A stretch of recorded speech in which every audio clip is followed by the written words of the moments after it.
दोस्तों आपको हमारी ऐप विष्णु इकोनॉमिक्स स्कूल पर इकोनॉमिक्स से रिलेटेड 250 कोर्सेज मिलेंगे जो कि डिफरेंट यूनिवर्सिटी के इकोनॉमिक्स ऑनर्स और एम इकोनॉमिक्स के कोर्स सिलेबस के अकॉर्डिंग है। इसके अलावा यूजीसी नेट का सिलेबस हम आप बच्चों को प्रोवाइड कराते हैं, यूपीएससी इकोनॉमिक्स ऑप्शनल का, इंडियन इकोनॉमिक्स सर्विसेज के। इसके अलावा डिफरेंट स्टेट बोर्ड में पीजीडी इकोनॉमिक्स की जो वैकेंसी निकलती है उनके भी हम सिलेबस प्रोवाइड कराते हैं। तो ये सारे के सारे कोर्स आपको हमारी ऐप विष्णु इकोनॉमिक्स स्कूल में मिलेंगे। इस वीडियो में हम आप बच्चों से डिस्कस करेंगे बर्नौली हाइपोथेसिस, जिसको कि सेंट पीटरबर्ग हाइपोथेसिस के नाम से भी जानते हैं। तो देखिए, ये सबसे पहले मैं आपको बता देता हूं कि बर्नौली जो हैं वो मैथमेटिशियन थे और साथ ही साथ फिजिशियन थे। मतलब उनका जो सब्जेक्ट है वो फिजिक्स और मैथमेटिक्स था। उन्होंने अपना एक प्रवास किया था, एक विजिट किया था रूस में, सेंट पीटरबर्ग में, और उन्होंने वहाँ पाया कि जिस कंडीशन में जीतने और हारने के चांसेस 50-50 होते हैं उसको हम बोलते हैं फेयर गेम। उसमें बहुत सारे लोग रिस्क लेना नहीं चाहते। जैसे मैं आपको एक एग्जांपल से समझाता हूँ, आपको अच्छी तरीके से समझ में आ जाएगा। मान लीजिए कि हम एक टॉस खेलते हैं। मान लीजिए टॉस में अगर मान लीजिए हेड आता है तो आपको 100 रुपीज़ के बदले 200 रुपये मिल जाएंगे। यानी कि अगर आप 100 रुपये लगाते हो बैटिंग में और आपका हेड आता है तो आपको 200 मिलेंगे, जबकि टेल आता है तो आपको पैसे जो हैं 100 रुपीज़ वो आपको मुझे देने पड़ेंगे और 0 रुपीज़ मिलेंगे। इसको बोलते हैं फेयर गेम।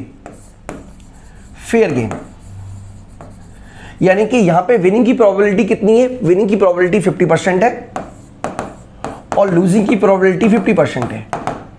तो जो बर्नौली है उन्होंने अपने पाया, मतलब अपने जो सेंट पीटरबर्ग है उसके विजिट में उन्होंने पाया कि ऐसे लोग इस तरीके का गेम खेलने में पसंद नहीं करते जहां पर जीतने और हारने की संभावना 50-50% है, जिसको उन्होंने बर्नौली हाइपोथेसिस या सेंट पीटरबर्ग पैराडॉक्स के नाम से जाना जाता है। तो मैं आपको बता देता हूं, इसके अंदर कुछ पॉइंट्स हैं वो हमने कवर किए हुए हैं। यानी कि Saint Petersburg paradox refer to the problem why most people are unwilling to participate in a fair game or bet where chance of win or loss are 50-50। यानी कि ऐसा क्यों करते हैं लोग कि ऐसे गेम में इंटरेस्ट नहीं लेते जहां पर जीतने और हारने के जो चांसेस हैं वो 50-50 होते हैं। Bernoulli hypothesis try to explain the reason of this Saint Petersburg paradox with the help of utility analysis. तो बच्चों, यूटिलिटी एनालिसिस के थ्रू मैं आपको समझाने की कोशिश करता हूं किस तरीके से यूटिलिटी होता है। देखिए, हमने पढ़ा है marginal utility of money constant रहती है, हमने ये पढ़ा हुआ है। लेकिन ये एजम्पशन सही तो नहीं है। ऐसा तो है नहीं कि पैसे की यूटिलिटी मेरे लिए बराबर हो। जितना ज़्यादा पैसे मैं कमाऊंगा पैसे की यूटिलिटी मेरे लिए कम हो जाएगी। देखिए, यहाँ पे टोटल यूटिलिटी की बात नहीं कर रहे हैं, मार्जिनल यूटिलिटी की बात कर रहे हैं। यानी कि एडिशनल पैसा मुझे कम सेटिस्फेक्शन देगा। मैं आपको एक एग्जाम्पल से समझा देता हूँ। मान लीजिए, सपोज कीजिए मेरे पास मान लीजिए ये हम अमाउंट मान रहे हैं। मान लीजिए मेरे पास 1 लाख रुपए है, 2 लाख रुपए है, 3 लाख रुपए है, 4 लाख रुपए, 5 लाख रुपए। और इस केस में मेरी जो आप कह सकते हो एक तरीके से मार्जिनल यूटिलिटी है मनी की, वो डेफिनेटली फॉल करेगी। अगर आपको लगता है कि कांस्टेंट रहेगी तो अलग बात है, लेकिन ये तो फॉल ही करेगी। यानी कि जैसे जैसे आप ज़्यादा आपके पास मनी आ रही है, additional marginal utility for 1 lakh rupees वो फॉल कर रही है। अब हम टोटल यूटिलिटी की बात करें तो टोटल यूटिलिटी मान लीजिए आपके पास है 100, 180, यहाँ पे हो जाएगा 240, ठीक है, 280 और 300। तो इसका मतलब ये हुआ कि क्योंकि मार्जिनल यूटिलिटी हमारी फॉल करती है। अब मान लीजिए मेरे पास 3 लाख रुपए हैं, इसका मतलब मेरी जो टोटल यूटिलिटी है वो कितनी है? 240 है। अब मैंने क्या किया, 1 लाख रुपए का बेट लगाया और कहा कि भाई 1 लाख रुपए अगर मैं जीता तो आप मुझे 1 लाख के बदले 2 लाख दोगे और अगर हारा तो मैं आपको 1 लाख दूंगा। ये बैटिंग हुई है। इसका मतलब अगर मैं विन हो जाता हूं, अगर मैं जीत जाता हूं, तो मेरी जो यूटिलिटी मुझे मिलेगी वो 40 यूटिल्स मिलेगी। जबकि मैं हारता हूं तो हारने पर मेरा जो लॉस होगा वो कितने लॉस यूटिल्स का होगा? आप देख पा रहे होंगे 80 यूटिल्स का। इसका मतलब ये हुआ कि अगर मैं जीता तो मुझे केवल 40 मिलेंगे, जबकि मैं हारा, सॉरी 80 नहीं 60 का, तो मेरे का जो लॉस होगा वो 60 का होगा। तो इसका मतलब ये हुआ कि अगर 50-50 विन के और 50-50 लॉस के चांसेस हैं, तो भी जो मैंने खोया वो ज़्यादा खोया है यूटिल्स के टर्म में, और जो पाया है वो कम पाया है। इसी को सेंट पीटरबर्ग पैराडॉक्स के नाम से जाना गया। यानी कि जहां पर 50-50 के चांसेस हैं जीतने और हारने के, वहां पे भी हम बैटिंग करना पसंद नहीं करते, क्योंकि जब हम जीतते हैं तो हमें कम यूटिलिटी मिलती है, जबकि हारते हैं तो हमें ज्यादा यूटिलिटी मिलती है। इसी बात को बच्चों हम आगे आपको डायग्राम के थ्रू भी समझाएंगे। तो यहां पे लिखा हुआ है, according to him a rational individual will take decision under risky and uncertainty situation on the basis of expected utility rather than the monetary value. यानी कि वो मनी वैल्यू को नहीं देख रहा, वो 1 लाख और 1 लाख में कंपैरिजन नहीं कर रहा है बच्चों, बल्कि वो किस में कंपैरिजन कर रहा है, एक्सपेक्टेड यूटिलिटी में। यानी कि अगर उसने खोया तो उसे क्या मिलेगा और अगर पाया तो उसे क्या मिलेगा, इसके बीच में कंपैरिजन हो रहा है, ना कि इस बात में कि 1 लाख रुपए मिलेगा या 1 लाख रुपए लूज होगा। तो ये उन्होंने बताया, the gain in utility case of willing to bet is less than loss of utility in case of losing the bet. यानी कि जब वो गेन करता है तो उसे कम यूटिलिटी मिलेगी, जबकि वो लॉस करता है तो उसको जो सेक्रीफाइस करना पड़ेगा वो ज्यादा करना पड़ेगा।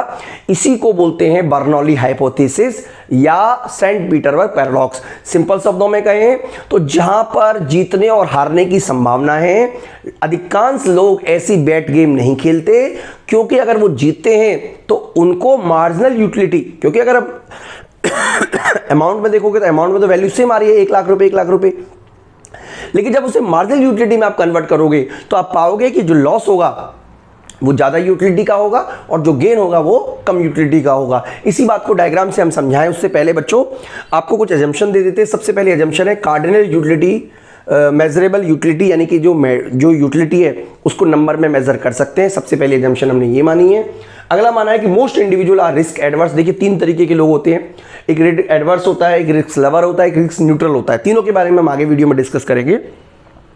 रिस्क एडवर्स वो व्यक्ति होता है जिसको 1 रुपीस को लगाने पर से 3 रुपए मिले तो हो सकता है कि वो रिस्क ले ली, लेकिन 1 के बदले 1 मिलेगा तो रिस्क वो नहीं लेगा। यानी कि रिस्क से बचने का प्रयास करते हैं वाले व्यक्ति को रिस्क एडवर्स कहते हैं।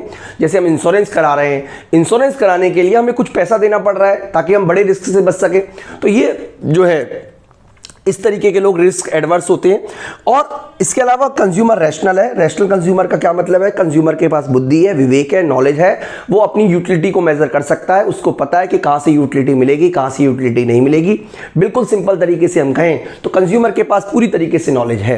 इसके अलावा marginal utility of money to be individual decline as he more it. जैसा कि हमने आपको बताया मार्जिनल यूटिलिटी ऑफ मनी, जैसे देखिए यहां पे हमने समझाया हुआ है, जैसे जैसे कंज्यूमर जो है वो ज्यादा पैसा खा रहा है, मार्जिनल यूटिलिटी मनी की 100 से 80 हो गई, 60 हो गई, 40 हो गई, 20 हो गई, यानी कि ज्यादा पैसे होने से उसकी यूटिलिटी घट रही है, इसीलिए ये वाले कंडीशन लागू होती है। इसी बात को बच्चों डायग्राम के थ्रू भी हम समझा देते हैं। देखिए यहां पे हम डायग्राम आपको बना देते हैं। यहां पे 2 डायग्राम बनाए हुए हैं। पहला केस तो वो है, देखिए ये मान लीजिए हमारी मार्जिनल यूटिलिटी है। सिंपल शब्दों में कहें तो ये मार्जिनल यूटिलिटी है किसकी, मनी की। यहां पर आप लिख देते हैं रुपीस इन लाख, और यहां पे हम लिख रहे हैं मार्जिनल यूटिलिटी। ठीक है, मान लीजिए हमारे पास में 3 लाख रुपए, जैसा कि मैंने आपको यहां पे समझाया था, मैं उसी हिसाब से आपको बताऊंगा जैसे यहां पे समझाया था आपको मैंने, कि मान लीजिए मेरे पास 3 लाख रुपए हैं और 3 लाख रुपए में मेरी को जो मार्जिनल यूटिलिटी मिल रही है वो 60 की मिल रही है। देखिए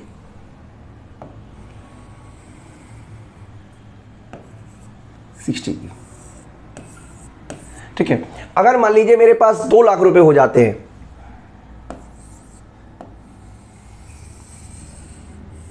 तो मार्जिनल यूटिलिटी मेरी 80 की हो जाएगी, और अगर 4 लाख हो जाते हैं तो मार्जिनल यूटिलिटी है जो वो 40 की हो जाएगी। इसका मतलब बच्चों ये हुआ कि अगर मान लीजिए मैंने विन किया, अगर मैंने विन किया तो विन करने पर मुझे जो ये यूटिलिटी, यानी कि ये वाला, सॉरी गलत बता दिया, 1 मिनट, हाँ यहां पे थे ना, तो इसका मतलब है कि यहां से अगर यहां पर आ गए तो ये हिस्से का मुझे लॉस होगा, ये लॉस का हिस्सा है, यानी कि ये हिस्से का मुझे लॉस होगा अगर मैं हारा, और अगर मैं जीतता हूं तो मुझे केवल इस हिस्से का फायदा होगा। यानी कि डायग्राम ये बताने की कोशिश कर रहा है कि अगर आप जीते तो आपको जो यूटिलिटी मिलेगी वो केवल इस शेडेड एरिया के बराबर मिलेगी। आप चाहें तो पॉइंट भी लिख सकते हो, मैं जैसे यहां पे लिखा हुआ है मैं भी लिख देता हूं यहां पे A B C D E और F। इसका मतलब जो गेन हुआ है वो हुआ है C D E F के बराबर, जबकि जो लॉस हुआ है वो हुआ है A B C D के बराबर। और आप देख सकते हो कि जो गेन है वो कम है लॉस से इन केस ऑफ जब आपका 50-50 जीतने और हारने के चांसेस हैं। इसी बात को बच्चों हम एक और डायग्राम के थ्रू बता सकते हैं, टोटल यूटिलिटी के थ्रू भी समझा सकते हैं। मैं आपको थोड़ा सा छोटा कर देता हूं ये डायग्राम और यहां समझा देता हूं, ठीक है, यहां समझा देता हूं मैं। देखिए टोटल यूटिलिटी का डायग्राम इस तरीके का बनता है, आपको पता ही होगा, ठीक है। टोटल यूटिलिटी हमने बना दिया इस तरीके का स्लोप लिए हुए।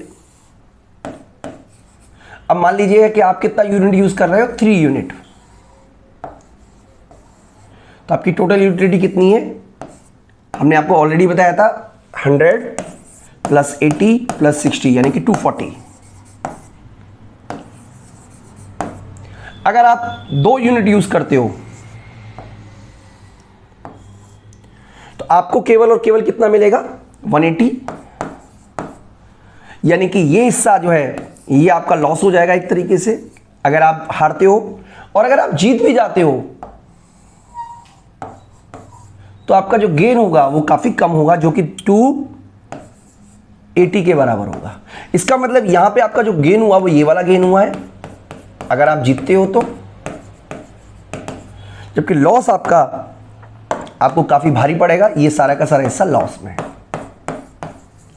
यानी कि अल्टीमेटली समझाने की कोशिश ये की जा रही है कि जैसे आप HL आहूजा सर की बुक बनोगे तो यही वाला डायग्राम बनाया हुआ है, तो यही बताने समझाने की कोशिश की जा रही है आपको बुक के माध्यम से या डायग्राम के माध्यम से कि 50-50 वाला गेम हम नहीं खेलेंगे। अगर हम ये केस मान लें कि एक तरीके से अगर हम बराबरी मान लें, मान लीजिए इतना पैसा मिल जाता, मान लीजिए इतना पैसा मिल जाता, सपोज करो 5 लाख रुपए, तो हो सकता है कि हमारा गेम बराबर बराबर होता। यानी कि अगर आप हारे, लॉस किया तो आपको 1 लाख देना पड़ेगा, जबकि गेन किया तो आपको 2 लाख मिलेंगे। तो हो सकता है ऐसा गेम खेले, लेकिन ऐसा गेम कोई नहीं खेलेगा क्योंकि जहां 50-50 के चांसेस होंगे वहां पर इस तरीके का गेम नहीं खेला जा सकता।